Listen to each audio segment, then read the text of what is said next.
காவேரி மருத்துவமனை நடத்தும் புற்றுநோய் விழிப்புணர்வு மாரத்தான் வரும் அக்டோபர் 5ஆம் தேதி திருச்சியில் நடக்க உள்ளது. விருப்பம் உள்ளவர்கள் தங்களுடைய பதிவை QR ஸ்கேன் மூலம் பதிவு செய்யலாம். தமிழ்நாட்டிற்கான பள்ளிக்கல்வி நிதியை விடுவிக்க கோரி பிரதமருக்கு முதலமைச்சர் மு.க.ஸ்டாலின் கடிதம் எழுதியிருந்தார். இது தொடர்பான விவரங்களை வழங்குவதற்காக செய்தியாளர் ரமேஷ் இணைப்பில் இருக்கிறார். ரமேஷ், கூடுதல் விவரம் என்ன? நேற்று இந்திய பிரதமரிடம் தமிழக முதலமைச்சர் எழுதிய கடிதத்தை அமைச்சர் தங்கம் தென்னரசு கொடுத்தார்.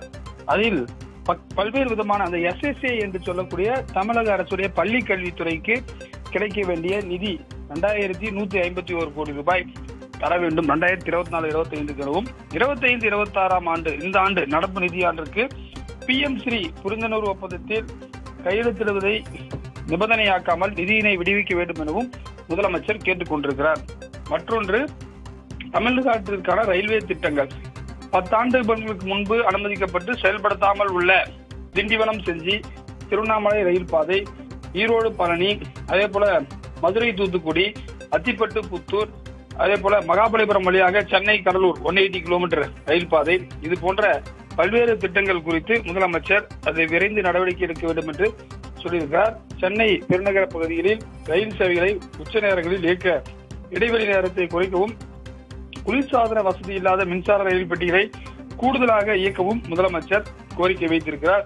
ஆவடி ஸ்ரீபெரும்புதூர் ரயில் பாதை திட்டத்தை விரைவாக செயல்படுத்தவும் விரைவான ஒப்புதல் கொடுக்க வேண்டும் எனவும் கேட்டுக் கொண்டிருக்கிறார்.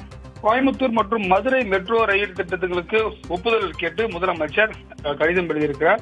இந்த கோவை மெட்ரோ ரயில் திட்டத்திற்கு கிட்டத்தட்ட 34 கிலோமீட்டருக்கு 10,740 கோடியும், அதேபோல மதுரை மெட்ரோ ரயில் திட்டம் 32 கிலோமீட்டருக்கு 11,368 கோடியும் திட்ட மதிப்பீடு செய்யப்பட்டிருப்பதாகவும், எனவே 50-50 பார்ட்னர்ஷிப் மத்திய அரசும் மாநில அரசும் சேர்ந்து இரு திட்டங்களையும் செயல்படுத்துவதற்கு பிரதமர் நிதி ஒதுக்க வேண்டும் என்று கூறியிருக்கிறார். அதேபோல சேலம் உருக்காலையின் மிகை நிலங்களை பாதுகாப்பு தொழில் பூங்காவிற்கு வழங்க கோரி கடிதம் எழுதப்பட்டிருக்கிறது.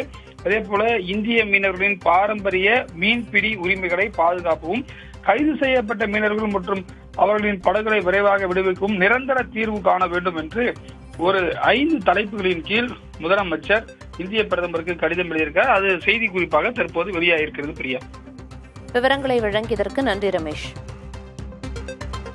காவேரி மருத்துவமனை நடத்தும் புற்றுநோய் விழிப்புணர்வு மாரத்தான் வரும் அக்டோபர் 5ஆம் தேதி திருச்சியில் நடக்க உள்ளது. விருப்பம் உள்ளவர்கள் தங்களுடைய பதிவை QR ஸ்கேன் மூலம் பதிவு செய்யலாம்.